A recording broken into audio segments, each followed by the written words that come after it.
So in today's video, we're going to take a little deviation from the normal topic of aquariums, and I'm going to demonstrate how I remove supports from a 3D printed piece.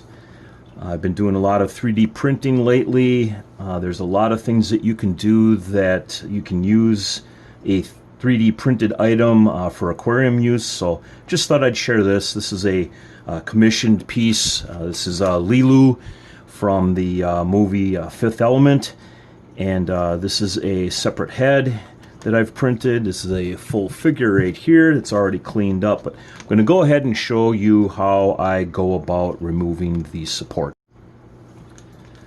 Okay, so there are many different ways that you can remove the supports from a 3D printed item, but this is the way that I use. It's been working the best for me.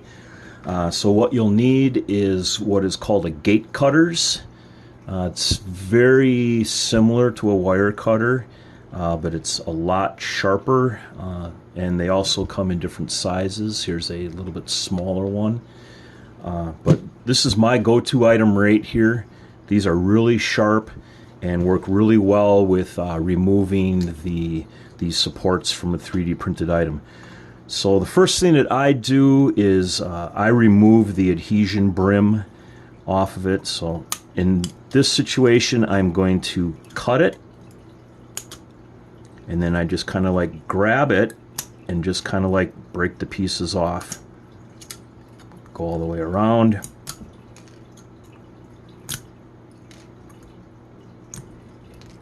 Okay, so now the adhesion layer is off. Now what I do, I don't actually go and cut the supports off. I just kind of grab them.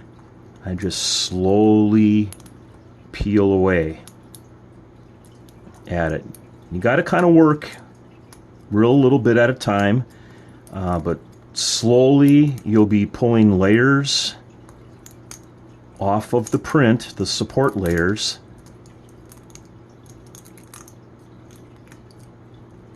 And I'm just kind of like just peeling it away. I like to peel away from the print instead of going towards the print. I find that that's a lot cleaner when I'm finished. So I'm going to go ahead and turn this into fast motion, because this is probably going to take me, I don't know, I'm going to say like about maybe 10 minutes to do all of this.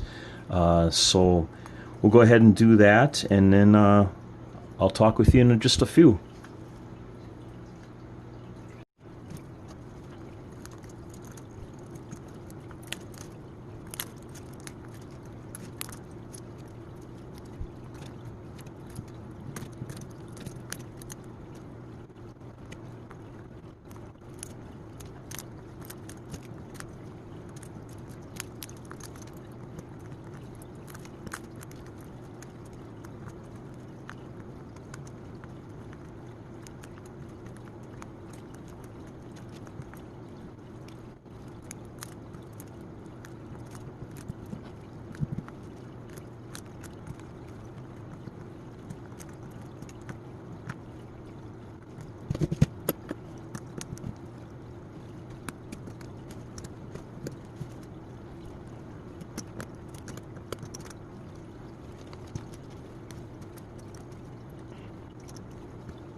So there you have it.